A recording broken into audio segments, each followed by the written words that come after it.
Bienvenidos a Cruce de Palabras por Telesur. Soy Luis Hernández Navarro y hoy vamos a conversar sobre el golpe de Estado en Bolivia. Está con nosotros Catu Arconada. Catu es politólogo, especialista en América Latina, nacido en el País Vasco, pero nacionalizado como ciudadano boliviano. Catu, muchas gracias por estar con nosotros. Hola Luis, gracias por la invitación. Hay un golpe de Estado en Bolivia. Hay quien dice que esto es una invención masista por el MAS, el partido de Evo Morales. Bueno, aunque es preocupante, ¿no?, que algunos sectores quieran siquiera dudar de si hay un golpe o no, porque la derecha, tengo claro cuál es su discurso y cómo niega de alguna manera todo tipo de golpe. Me preocupan incluso algunos sectores de la izquierda bastante desorientados y perdidos que están incluso negando o de alguna manera justificando, ¿no? Hay golpe, pero es que Evo, es que cuál. Por supuesto que hay golpe, pero además, por desgracia, nos hemos retrotraído a los momentos de un golpe más, claro, más hard por parte de los manuales clásicos del golpe de Estado, ¿no?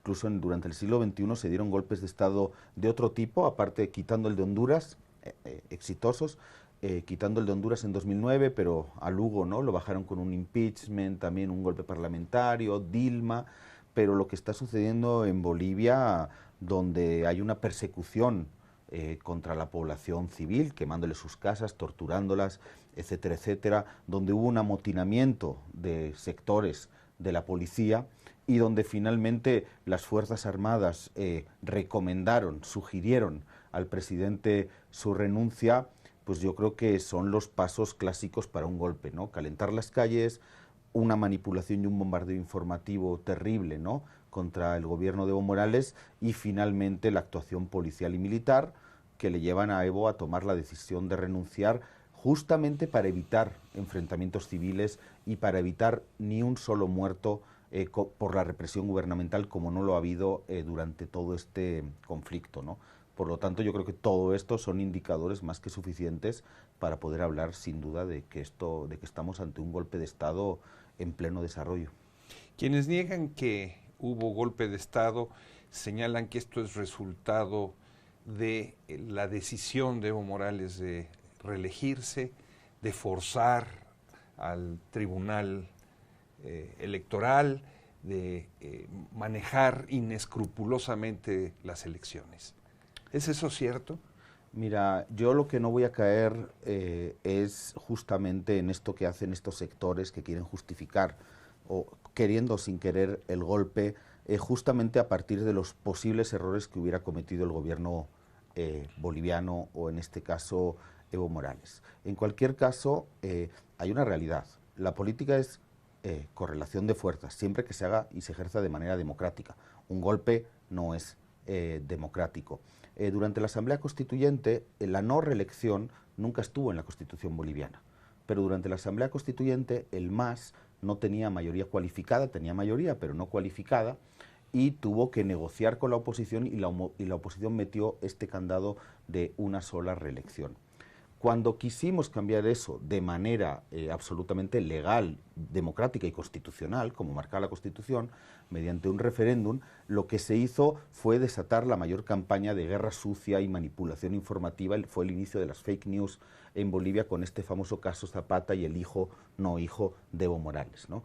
Bueno, ganaron 51-49 y dijimos, de acuerdo, aceptamos el resultado, pero obviamente este resultado se ha obtenido mediante la manipulación.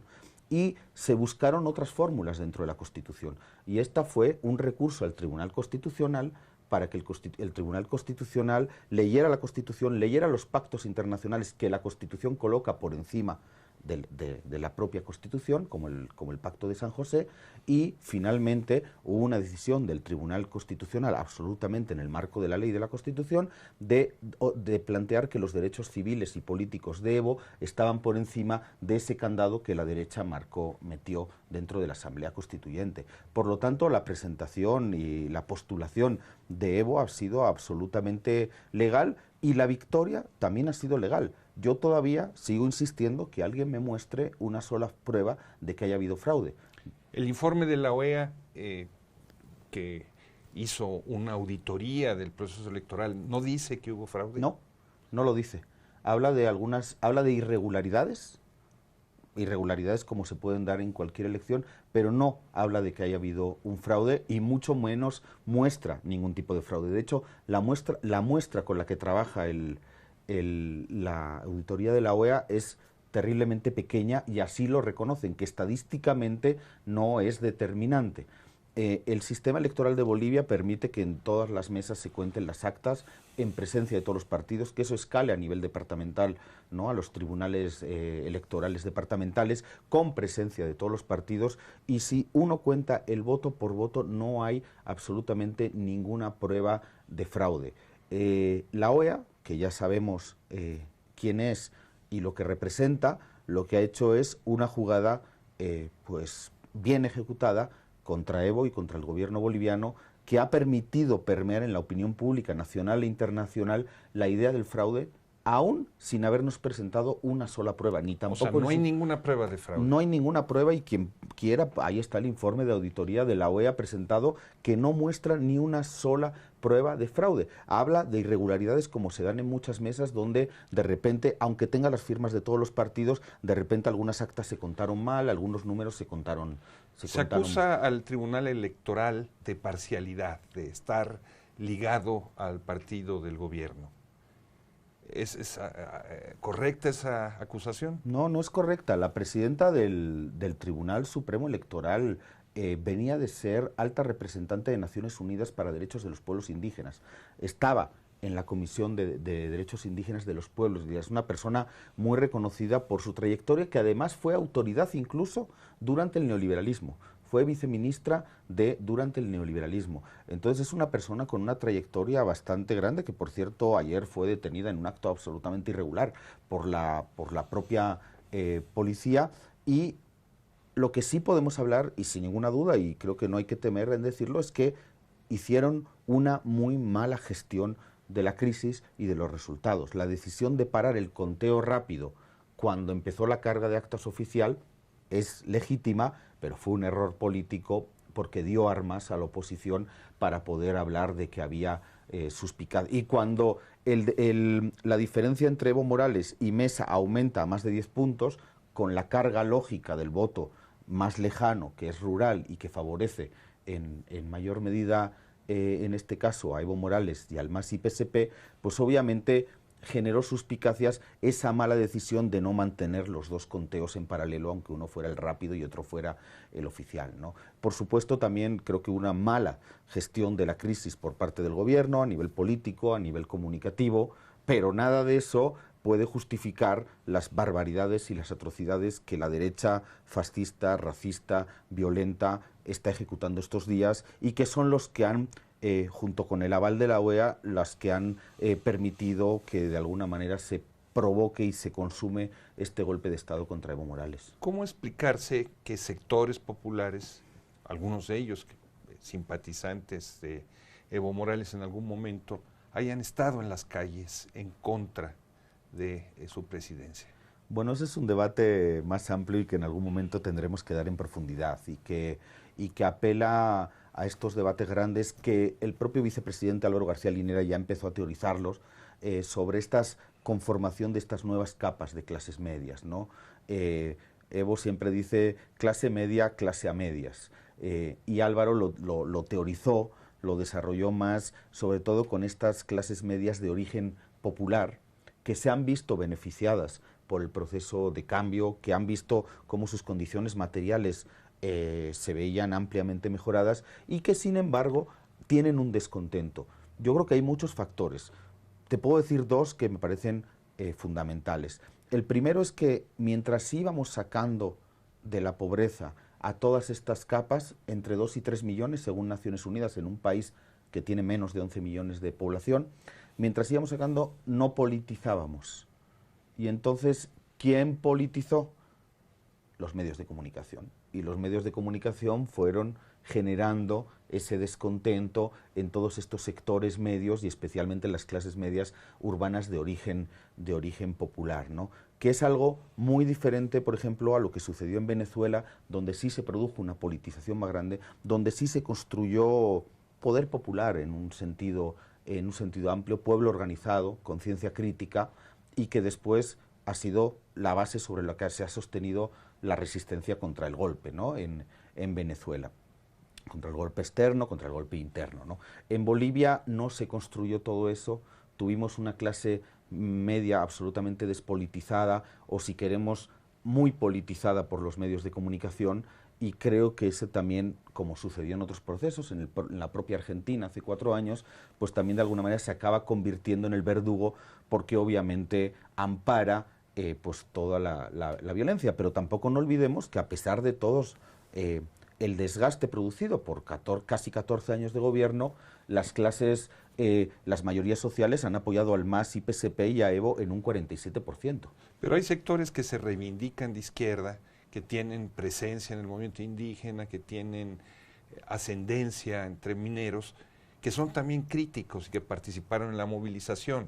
Con ellos no se cabe la explicación de que es un sector de clase media emergente.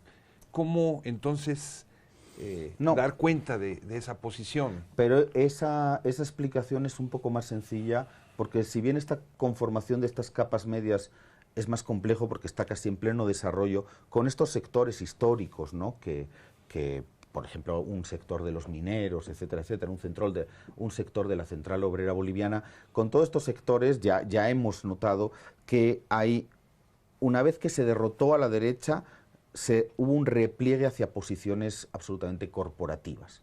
Era lo mío y no me importaba el resto del bien común y del resto de los intereses de las mayorías sociales. Con esos sectores se ha mantenido siempre una relación tensa. Con la propia Central Obrera Boliviana, la COP, las relaciones entre el presidente Evo y la COP han sido tensas, ¿no? Por momentos ha habido un acercamiento, por momentos ha habido un distanciamiento. En estos momentos ellos sienten que van a tener, yo creo que erróneamente, que van a tener más ventajas con el nuevo gobierno que va a llegar, que van a poder presionar y obtener más beneficios para su sector con el nuevo gobierno que con Evo y con el MAS. Yo creo que se equivocan. ¿Te parece si vamos a una pequeña pausa, Catu? Sí. No se vayan, amigos, amigas. Volvemos en muy breves instantes.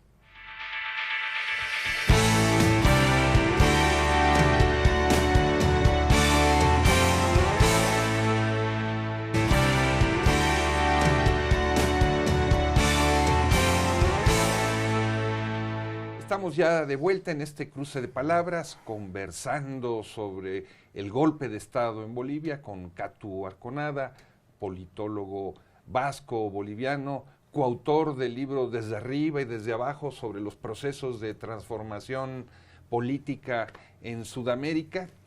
Catu, tenemos entonces este golpe de Estado. ¿Quién está detrás de él? Bueno, yo creo que hay 2 elementos claves, porque si bien hay una responsabilidad compartida, ¿no?, con otros sectores, como podía ser los medios de comunicación, yo creo que hay 2 actores claves y que los podemos sintetizar en la oposición interna y la oposición externa. ¿Quién es la oposición interna? Bueno, tenemos en primer lugar todo ese sector de votos, hasta 8 binomios de candidatos que se presentaron a las elecciones contra Evo, ¿no? Especialmente el señor Carlos Mesa, expresidente de Bolivia, exvicepresidente Gonzalo Sánchez de Losada, el Chi, que representa a todo el sector evangélico, y Óscar Ortiz, que representa a esta derecha cruceña, clásica y tradicional. Que tuvo, ¿no?, 4% de la votación, un poquito más. Tuvo 4%, 8% los evangélicos y 37-38% Carlos Mesa, que sobre todo no fue él, porque no tiene ni siquiera una estructura territorial, sino realmente el voto anti-Evo se acumuló sobre todo en la candidatura de Carlos. Y todos ellos están en el proyecto golpista. Todos ellos, de una manera o de otra, y con sus actitudes, han justificado, cuando no impulsado, el golpe. Tenemos otro personaje que no ha obtenido ningún voto, pero lo veíamos entrando, tomando el Palacio Quemado, el antiguo Palacio de Gobierno, de manera simbólica, con una Biblia sobre la bandera patria, ¿no?, sobre la bandera arrodillado, boliviana, arrodillado, rezando, con toda esta simbología también cristiana. un Camacho al que nadie le ha dado ni un solo voto, pero que representa a los sectores más reaccionarios, terriblemente fascistas, los que en el 2007-2008 pateaban a hermanos indígenas, campesinos, los hacían arrodillarse, los escupían, etcétera, etcétera, en las plazas de Sucre o de Cochabamba, y que de alguna manera ha sido quien ha podido canalizar por fuera de los partidos, justamente por los problemas también de entendimiento entre ellos, quien ha podido canalizar y protagonizar el golpe de Estado, ¿no? Tenemos también otros sectores que son importantes, como es la policía. La policía en Bolivia siempre fue golpista. Siempre. Siempre. Eso explicaría, por ejemplo, estas imágenes de los policías quitándose sus insignias y recortando la huicapala de esas insignias. Así es algo terrible, ¿no? Hermanos aymaras, quechuas, morenos, pertenecientes a sectores populares, pero absolutamente desclasados, que se quitaban la huipala, ¿no? Por representar lo indígena. La huipala es la bandera oficial y constitucional de Bolivia junto con la tricolor republicana, ¿no? Roja, amarilla y verde, que todo el mundo conoce. La policía siempre fue un elemento que el gobierno no pudo controlar del todo, ni siquiera durante 13 años, cuyos principales mandos, cuando eran tenientes y sargentos, fueron formados en Estados Unidos y tienen relaciones muy estrechas, incluso carnales, con la Embajada de Estados Unidos, donde a pesar de haber sido expulsado el embajador, la DEA y USAID, hay una estación de la CIA que sigue operando durante todo este proceso y durante todos estos días del golpe, y los militares, que fueron siempre la fuerza más cohesionada y que ha sido como la última ficha de dominó en caer, ¿no? Finalmente, cuando Calimán, el jefe supremo de las Fuerzas Armadas, recomienda que Evo renuncie, ya la violencia se había desatado, pero de manera terrible, la violencia opositora, porque por parte gubernamental no hubo represión. La policía había desaparecido, se había replegado, había dejado las calles libres para cometer cualquier tipo de delito, y las Fuerzas Armadas son la última pieza de dominó que cae, ¿no? Estos vendrían a ser los actores internos, los responsables de este golpe de Estado, pero tenemos los actores externos, ¿no? Y ahí obviamente hay que señalar de manera indefectible a la OEA. La OEA estuvo jugando por la OEA ha jugado un rol absolutamente vergonzoso. La OEA, que ha mirado para otro lado mientras asesinan a estudiantes en Chile, las fuerzas de seguridad enviadas por Piñera, en Ecuador, en Haití, en Honduras, la que no se ha pronunciado sobre ninguno de estos sucesos, donde hay decenas de muertos y centenares de heridos y desaparecidos. Esa OEA es la que ha jugado un rol fundamental, y yo creo que aquí hay que hacer dos críticas, autocríticas de alguna manera. Por un lado, creo que el gobierno boliviano cometió un error, asumiendo como vinculante la auditoría de la OEA, pero también creo que la autocrítica debe ser más general, en el sentido de que, al no tener instituciones de integración regional, como en otros momentos fueron las misiones de UNASUR o de la propia CELAC, pues casi fue el último recurso que quedó para pacificar el país o para no ir a un enfrentamiento civil. Claramente se equivocaron en confiar en la OEA, que ha pegado una puñalada por la espalda, y la OEA, pues ya sabemos lo que es y a quién sirve, ¿no? Tanto Almagro, repudiado en su país y por su propio partido y el Frente Amplio, como los Estados Unidos y el Departamento de Estado, que siempre han operado por medio de la OEA, ¿no? El antiguo Ministerio de las Colonias que decía el Che Guevara. ¿Quién, el canciller Roa? El canciller Roa. ¿Quién más estaría en ese papel desde afuera? ¿Estados Unidos? Sí, sin ninguna duda. O sea, no hay ninguna duda. Estados Unidos viene haciendo un trabajo grande, ¿no? La propia estación de la CIA en Bolivia, a pesar, como digo, de estar expulsado el embajador, de estar expulsada la DEA y estar expulsado USAID en los primeros años de gobierno de Evo Morales, la estación de la CIA siempre ha operado. Los funcionarios que están ahí bajo otros ropajes, que agregado de cultural, que su vicecónsul, etcétera, siempre han estado operando. Han hecho un trabajo muy grande, por ejemplo, en la zona cocalera de los Yungas. En el Chapare les costaba más entrar porque es la zona de Evo, pero en los Yungas han hecho todo un trabajo de deconstrucción y de destrucción del tejido y de la organización social. Los han comprado directamente. Hemos llegado a tener audios y videos en Bolivia donde se ve cómo compran, un agente de la CIA, cómo compra la información de un dirigente cocalero de ADEP Coca.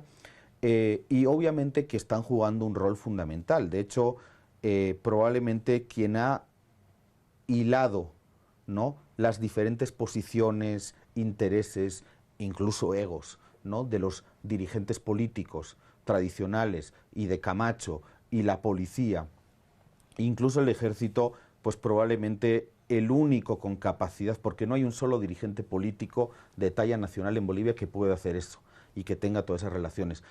Los únicos que han podido hilar todos ese cúmulo de intereses que desembocan en un golpe de Estado ha sido sin ninguna duda Estados Unidos y el Departamento de Estado. ¿Cómo explicar, Catu, que después de 13 años de gobierno el racismo esté tan presente en la sociedad boliviana? ¿No avanzó la descolonización? Pues es una buena pregunta. Yo creo que nos confiamos mucho, el gobierno boliviano se confió mucho en que la etapa golpista de 2007, 2008, donde atacaban a campesinos, donde se produjo la masacre de Pando, ¿no?, de campesinos a cargo del exgobernador Leopoldo Fernández, y etcétera, ¿no?, tantos actos de racismo y de clasismo, ya cuando atacaban la Asamblea Constituyente, como que se confiaron en que quedaron superados por la nueva Constitución, ¿no?, que establecía derechos, que establecía, que otorgaba el rol de sujeto al movimiento indígena originario campesino. Y es verdad que de alguna manera bajaron los enfrentamientos, bajó la confrontación y pasamos a vivir una etapa de mucha estabilidad política y económica, además convirtiéndose Bolivia en el país que más crecía de Sudamérica, ¿no?, por cuarto año consecutivo, el año pasado a un ritmo de 4.7%, mientras se redistribuía ampliamente la pobreza y se sacaba, según Naciones Unidas, a casi 3 millones de personas de la pobreza, pero yo creo que estos procesos son mucho más largos, profundos y estructurales. Y quizás pensamos que como ya no los veíamos, habían desaparecido, pero estaban ahí, soterrados, estaban latentes. Y en una ocasión así, y además cuando se ve la debilidad del gobierno o del propio presidente Evo, es donde quienes habían estado callados sacan a relucir todo su racismo y por eso han estado pues atacando pues las casas, quemando, torturando sobrinas de ministros para obligarlos a que renuncien. Y obviamente el racismo y el clasismo es una condición estructural de todo lo que está sucediendo en Bolivia también, ¿no? O sea, cualquier operativo que haya impulsado un golpe de Estado se ha montado también, no solo sobre los errores cometidos en estos años, que también, sino también sobre este racismo y clasismo estructural que todavía permanece en Bolivia, justamente a pesar del proceso de descolonización y a pesar de los avances en el tema educativo. ¿Y cómo explicar que después de 13 años la estructura del gobierno se haya colapsado tan rápidamente? Buena pregunta también.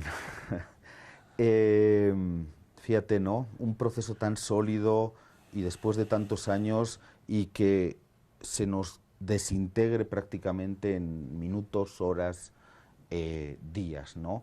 Pues yo creo que justamente haya habido un debate histórico en Bolivia sobre, entre diferentes posiciones, de si era necesario bajar algunas banderas, hacer un poco más light el proceso, hablarle a las clases medias e ir ampliando, y otras posiciones entre quienes pensábamos que eso era un error porque esa clase media la teníamos muy difícil de recuperar y que había que volcarse con el núcleo duro y fortalecerse desde ahí, ¿no? Porque es quien nunca te abandona finalmente ese núcleo duro. Yo creo que teníamos un gabinete más débil con sectores también, ¿no?, que le hablaban a la clase media o que pertenecían directamente a la clase media y media alta, y que obviamente cuando las cosas se han puesto difíciles, pues no se han quedado ahí para resistir, ¿no? Yo he visto al presidente, más allá de su núcleo duro y del vicepresidente y del ministro de la presidencia y del propio canciller, yo he visto al presidente muy solo en estos días, ¿no? Y ahí, bueno, pues se nos han generado problemas. Pero cuidado, tampoco nos equivoquemos, el MAS sigue siendo la principal fuerza política y social de Bolivia y yo no tengo ninguna duda de que se va a construir una resistencia y de que se va a volver. ¿Hay espacio entonces para la resistencia? Lo hay, lo hay. Y yo creo que todo pasa por la decisión que pueda tomar el presidente Evo de cuáles son los próximos pasos, ¿no? Finalmente Evo siempre fue el aglutinador, el cohesionador, ¿no?, de todo ese amplio movimiento político y social llamado de una manera amplia, ese conglomerado de movimientos, sindicatos, etcétera, etcétera, y Evo va a seguir siendo el líder, sea presidente o esté en la oposición o en la resistencia, ¿no? Y ahí, por lo tanto, lo que hace falta es esperar también las reflexiones de cuáles deben ser los siguientes pasos que nos haga el presidente Evo. Catu, muchas gracias por tu reflexión, por este cruce de palabras. Y ustedes, amigos, amigas, muchas gracias por su amable compañía el día de hoy. Ya saben, los esperamos la semana que viene aquí por Telesur.